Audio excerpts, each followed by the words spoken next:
When two JavaScript developers discuss a subject related to work, sometimes you might hear the word iterable being mentioned. But what exactly does iterable mean? Well, in JavaScript, an iterable is any data type that can be iterated over using a for-of loop. Some of the data types you can iterate over are arrays and strings.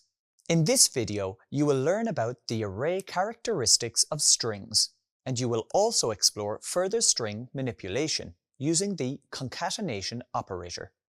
In the world of JavaScript, it can often be said that strings behave like arrays, as strings are array-like. For example, you can run a for loop over an array of letters and output the result using the console.log method. Additionally, you can also run a for loop over a string. For example, loop over the string ABC to output the letters individually. Okay, let me demonstrate this now with some code examples. In the file I have open in my console, I have a variable veggies, which has an array with 3 strings. Each string holds the name of a vegetable, specifically onion, parsley, and carrot. I've typed a console log for veggies.length, which will return the number of array items. I also have console logs for the first and second items of the array, using the indexes 0 and 1 respectively. And finally, I have an example of a for loop that sets the counter of I to 0. The exit condition for this loop is that the comparison of I is less than veggies length, returns false, and I++ is the value to increment on each loop. Inside the for loop, I'm console logging the veggies at the index of I.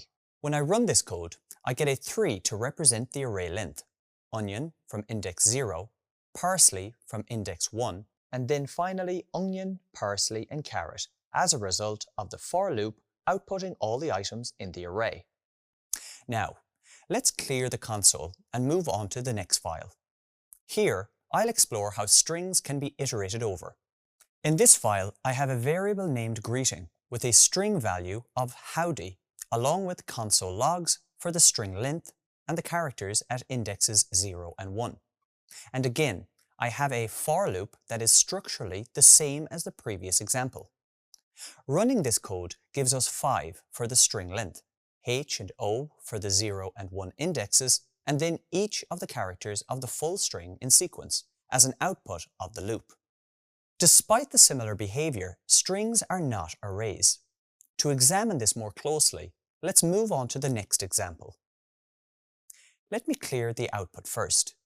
In this code, I have the greet variable that stores a string hello and a user variable that stores a string Lisa. Then I run a console log with the string greet and the pop method, which, as you know, removes items from an array. There are 2 other lines of code, but don't worry about them now. I cover them shortly. When I try to run this code, I get an error that says type error greet.pop is not a function. This tells me that I can't run all the array methods on strings. Now, let's run the 2 other lines of code. On the first one, I console log the variable greet, the plus operator, and the variable user. And on the next line, I console log the variable greet and concat method with the variable user. The concat method accepts whatever value I want to concat or join with the greet variable.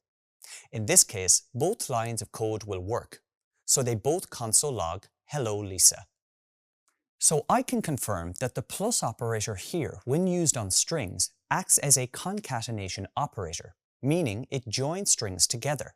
And I also have a method named concat that I can use on a string to add values to whatever string the concat method was run on.